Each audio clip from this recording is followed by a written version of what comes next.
Hello, everyone, and welcome back to the Abez Show with me, your host, Abe.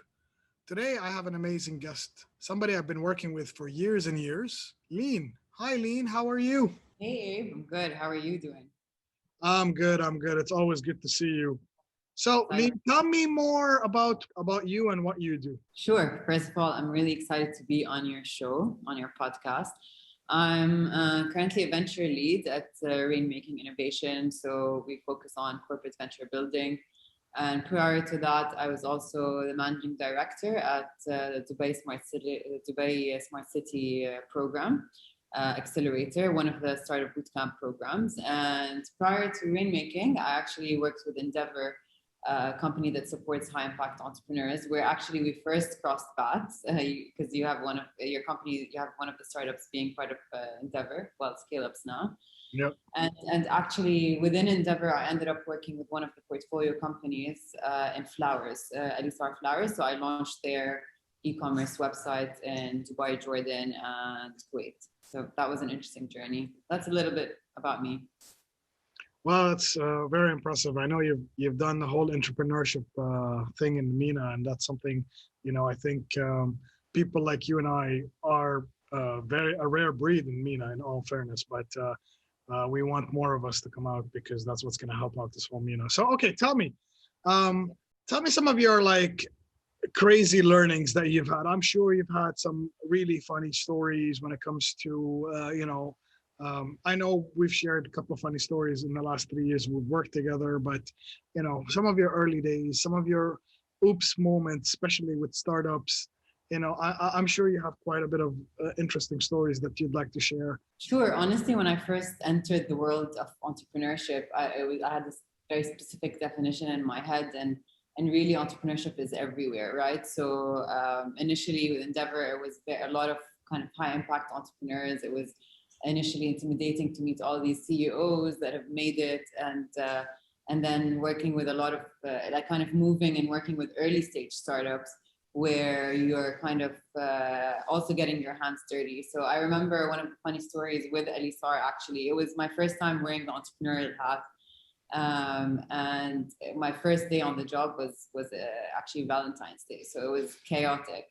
And obviously I wasn't expected to manage the whole thing, but we ended up sending flowers to the wrong person. And of course, here in the UAE, it was like a mess. We literally had to do damage control because the person got upset that we sent his wife flowers from another name. And we were like, oh God, this was really bad. So we had to do a lot of damage control. That was like one of the funny moments, really. Yeah, there's a lot of honestly funny moments with pitching and having fun with a lot of startups also. And obviously, like you learn along the way with them. Yeah, that's funny. Like we've had a similar story once when in my call center company where we called somebody and they said, "Oh no, you're calling the wrong person."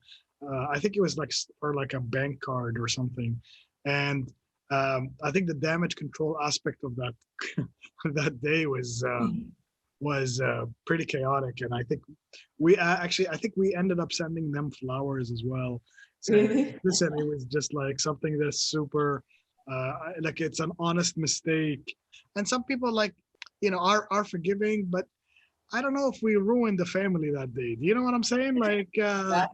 I'm sure nothing happened in the end, but it's one of these like learnings that you always get. But Yeah, it happens in every business, and you learn from it, I guess. But when it first happens, there's a lot of stress. But yeah, they're good moments to look back to.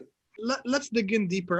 I know I don't want to grill you on that little day, but like what kind of damage control did you guys do? Like how did you overcome? Because this show is more about learning how to overcome certain hurdles in a person's journey. I know this is very specific for that day, but I know you spoke to the founders that day, and what happened.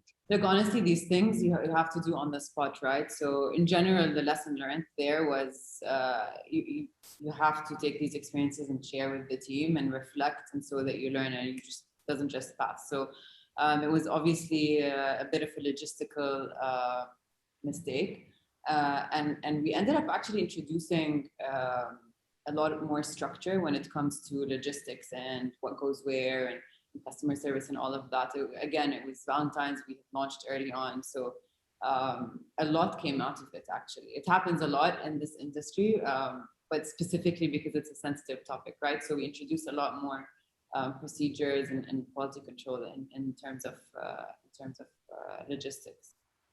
Amazing. You know what? You just saying that right now just gets me back to exactly what I was saying when I built some of the companies that I started in. Everybody wants to be nice and build a manual, and you find some copy online from somebody and you say, "Oh, I have one," until something really breaks, and then you're like, you open it, I'm like, this is crap. You know what I'm saying? Like, and then you're like, we have to rewrite this, and then you're writing, like just to understand that, to make sure that this never happens again. You know what I mean? Like, it's amazing because I keep telling people, the operations department is gonna be primo, and then something happens. They're like, and everybody looks at it themselves and they're like, maybe we should practice this before we. It wasn't planned for. Sometimes you can't plan for these things, but I think what's really important is kind of making decisions on the spot, and I guess that happens with practice and experience and kind of learning how to kind of lead the team, and obviously over time you start realizing and learning how to do this and how to create damage control, right? So yeah, it was a good experience. It's fantastic, and I think that's definitely learning. So no, I was going to say we kind of went through that, you and I, when we were leading the Smart Cities program, and COVID hit, and we had 2 weeks left for the program, and they were like, startups were so excited about demo day, and we were like, okay, how do we do this? How do we make sure we create impact, and at the same time giving them the experience that they want? And you're put in these situations, and you try to think of what the best outcome is, right? So 100%. I think I remember. We've never thought that deeply on how we can literally put everything online, because especially for some of the audience, demo day is where the startups usually graduate from programs, and it's a physical event. A lot of investors show up, a lot of the mentors, a lot of the partners, and everybody who's involved in the ecosystem shows up, and moving that. And getting like an event like this, which has a couple of hundred people usually attend, fully online. I don't think at that time even Zoom was not even okay. People got on Zoom calls, but it wasn't made to get a couple of hundred people, or we didn't know if it could be even possible. The logistics was just a bit of a nightmare. I got to be honest with you, but we pulled it off, and I think. I saw innovation that week. I have to be honest. We had to think out of the box. We had to get out of that and just think seriously, because a lot of things we take for granted, you know what I mean? Like, but again, we're talking about demo day. It got rid of one of my pet peeves, and I think Leen, you'll agree, which is catering. We don't have to do catering anymore. We didn't have to. I have to go through menus, and it sucked for the hotels, but it was awesome for us because I didn't want people commenting, why didn't you guys get the salmon and whatnot? Yeah. So I was asking about, Endeavor. I don't talk enough about Endeavor, especially on the show. And I think Endeavor genuinely helped my entrepreneurship career a lot, and helped me get more structured, because, usually when you're an entrepreneur, it's more on gut feeling and running with your instinct. Wow, this one really got me grounded, the whole journey to scaling, than actual startups. I want to know more from your experience. I know you went out and did some recruitment, and what kind of founders did you see? People did you interact with? Tell me more about that experience. Definitely. So I joined Endeavor after a year and a half of advertising, which was early on in my career. And it was like going back to university, sort of like an MBA, and most people who work there would say the same thing. And just being surrounded by amazing people, startups, mentors, CEOs who have made it big, right? There was so much knowledge being shared, and I was absorbing it all. And it was just a great, genuine network.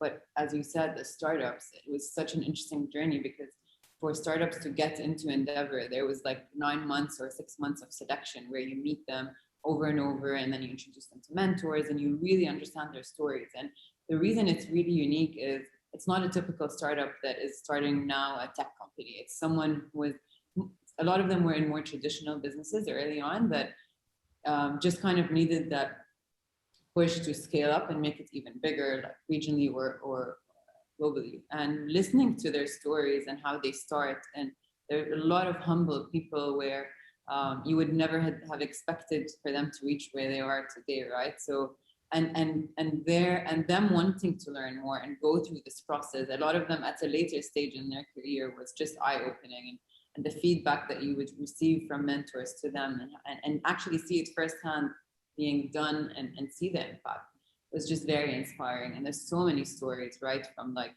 different industries around the world, whether in Jordan or obviously there's offices all around the world. And you guys, of course, one of your startups was, or now Scale Up was one of those stories. So it's just so inspiring to see the impact when you reach that scale up stage and you start maybe and when it comes to employment, and also inspiring the next generation of entrepreneurs, right? Like it's just very eye-opening. I'll tell you like something like the Endeavor Network. When they first started talking about us, when they introduced us to a couple of mentors, I never thought there was such an organization on earth that did that. And for me, like mentorship was something that, I didn't know even existed, right? And having great mentors from back then, and there was plenty, and the beautiful thing, as you said, it's such a global network that if you're looking for something specific, they'd find you a mentor specifically to address that issue. And I thought that was brilliant. Like everybody who's ever worked with me will tell you, legal and finance are my weaknesses, and we had so many people come in and help us. We've even had mentors actually roll up their sleeves and do actual work for us. I think the value is definitely there between the network and mentorship. Absolutely. I think like mentorship, see it everywhere, but specifically like hands-on mentorship, that was like true definition of mentorship. And that's why I say it's so important to find, like for startups and entrepreneurs and not just entrepreneurs, all of us, to have mentors in our lives, because really the impact, people who have done it, it could be, and it's both ways, right? Like what we used to hear from those mentors, board members, like it's so inspiring, and we learn from the startups as well, because it's a two-way thing. So it's very rewarding for mentors and for everyone to be part of such a network, whether Endeavor or Startupbootcamp or whatnot. And but I think the support is what makes these programs so good. Is you become a part of a community. The support, the interactions that happen between founders and entrepreneurs is another level. Plus, all these external things that matter, access to market, to investors, and all that good stuff. That's fantastic. So let's move gears into what you're doing right now. I know it's something that is super cool, and we need to talk about it. I've never talked, I think, on the show about rainmaking. So maybe what's so cool about the venture building activity that you're doing right now? Yeah, for sure. So part of corporate venture building, what we do is we work with corporates on creating ventures together. So we go through everything from scoping, validating, building, and then launching new ventures with large corporations. And the reason we do that is we kind of look into the kind of assets and unfair advantages of those corporates mixed with our entrepreneurial experience as rainmaking, and together launch these new ventures. And the idea is to kind of share the risk and also kind of reduce the risk, right? Because of those unfair advantages. Unfair advantages meaning whether it's like the supply chain, logistical connections, knowledge in the industry. So when you put these together, it makes launching a startup a lot less risky, and it's very kind of focused to what to kind of opportunities in the market that we look at. And I think it's very exciting. I'm very passionate about it because I've worked, as I said, with Endeavor, with scale-ups, I've worked with startups, but now getting my hands dirty with corporates is just, it's a different level, because we actually go through the validation and talking to customers and going through all these interviews and understanding what's needed, and then taking it all the way to building and launching is a great learning curve. And we're doing it with a great team as well. Rainmaking has a great global network, so it's great. I like it. No, when people ask me what's venture building, I say startup on steroids. Exactly. You know what I mean? It's just literally. So tell me, like, there's levels of like the whole venture building, and can you walk us through like very briefly the levels of what a venture is and like what every level entails, very briefly? So what we do is we start off with ideation with the corporate. So we look into what areas they want to explore, opportunity areas. And we go on and kind of research, understand their goals and their strategies, and then kind of research the industry and come back with, let's say, 10 ideas. And then from there, we go into some sort of alignment workshop where we kind of shortcut those ideas into one, and we go into scoping and validation stage, where we spend around 16 weeks of scoping the opportunity area, the problem, the challenges and pain points, and then also scoping the solution and validating it. Sure. So that's a very fun and interesting process because, and also like very intense process, because you need to kind of make sure that you're also in line with the corporate's vision and strategy, but go to the market and understand really what the pain points are. So fully entrepreneurial here. At the end of the scoping and validation, we come up with a business idea with a blueprint and all of that to kind of move on to building and then launching. So at the building stage, after, of course, the idea is approved, it could also die, but at least it dies faster, right? That we would have scoped and validated and said, okay, no, this is not something we want to get into, but we wouldn't have hired the full team for that. So in the case where it goes forward to building, this is where we kind of bring the founding team. Essentially, it could be people working on it, us as scoping and validation, or we bring on a founder for this specific space. And then we build an MVP and then grow it from there. Nice.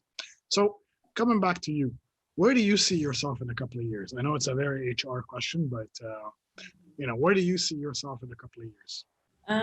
So honestly, I want to kind of see this come through. This is where I am today, right, with corporate venture building, and I want to see some of these ventures go through the whole scoping, validating, and growing. I've always wondered, do I want to found my own business? Do I have the entrepreneurial traits or not, right? And going through this journey with the different entities I've worked with, I feel like at this point, going through the scoping, validating, and then actually building a venture is where I want to end up in the next few years. And then from there, explore venturing into something on my own. And that will be another kind of test for me. Cool. No, it sounds pretty awesome, actually. And I think everybody's, anxious to see where this is going to go. So, all right. So another super corny question is, have you had any regrets? I honestly don't. I don't have any regrets. As cheesy as it sounds, only learnings, right? My career led me to where I am, right? Like starting with Endeavor opened up the door to Alissar, and then started bootcamp and rainmaking, and it's just surrounding myself with all these great people. I don't think I have major regrets. Yeah. So I kind of have one regret. My regret was hiring Mohammed Sabouni, who was on our guest. No, I'm just joking. I love you, buddy. So, awesome guy. He's also he's also on this show. So we talk about other things as well. So my question to you right now, and I said that I'm going to ask you this curveball question. My curveball question that I'm asking everybody is, if you would like to mimic a superhero, who would that be? Okay. Or you can answer this, and this is usually the easier one, is what superpower would you have if you wanted the superpower? Nice. So I'm probably going to go for the superpower one because it's something I've thought about. Oh, okay, good. past, because it's a question that I've been asked. In the past, it used to be like time traveling and all of that. But honestly, over time, I realized it's memory, like kind of storing every piece of information in your life. I think is very powerful, whether it's visual, words, numbers. Like just imagine you can remember everything you read and digest. I think it'd be amazing to kind of think freely through your memory without any filters. This is coming from someone who has a really bad memory, but no, literally, like being able to remember everything you read and learn, I think would be an amazing, super powerful power. Wow. Honestly, I've been asking this question for a while now. Nobody has said memory, so kudos. So that's something that is, and I think you can train your memory, especially you, Leen. Like you can train it. You know what I mean? So that's I can train, but yeah, I agree with you. You can. It's just kind of everything you learn, kind of storing. Right? But in all fairness, you know, in the last year, we learned tons of stuff, and we've learned tons of stuff about businesses that we would never have thought about. You know what I mean? Like, you know, we ran a smart city where it had many verticals like blockchain, government, e-government services, AI, sustainability, and then we did fintech. And now, even in the last couple of days, we know now how the perfume industry or the scent industry works, right? So it was, very like stuff like this is not your average everyday learning, right? So there's something really cool. So, okay, we're trying to wrap up the show. Would you like to give anybody any advice about anything? You know, our audience, our precious audience. Yeah, for sure. Look, I think when I first entered the world of entrepreneurship, everyone used to describe it as lonely for entrepreneurs, and I didn't get why, right? But then as I interacted with startups and understood their stories and all of that and built relationships, I really understood why. So, and I think it's even lonelier now. And I think it's really important to surround yourself with a network, the right network, one that believes in you, but also challenges you, people who have done it before. Whether you're starting a startup or you're part of corporate, and honestly for anyone, for me, that's also been extremely helpful. And I think everyone should have a supportive network, a mentor, to kind of get yourself out there, because we can easily get sucked into the mundane day to day. And I think that's really important. I agree 100%. Like people should have people that they trust in their life to run things by them. It could be a loved one, but I always say a loved one will a lot of times give you what you need to hear. But I think a proper person that cares, well, everybody will care about you, but a person that would know more about what you're asking would give you the proper advice. Like I have a sounding board of 3 people I always go to, and it's something that is super cool and it's super helpful. You're on a lot of decks, Abe. You're a mentor on a lot of decks. I know. Even on some presentations that I've never even heard of a company, to be like, I'm doing what for this company? Like, but no, I genuinely enjoy talking to my mentors as well, because they're in, by the way, none of them are in the tech field. They're just good common business sense people. And I think everybody needs somebody to talk to, you know what I mean, about certain issues. Well, Leen, thank you very much. It was lovely having you.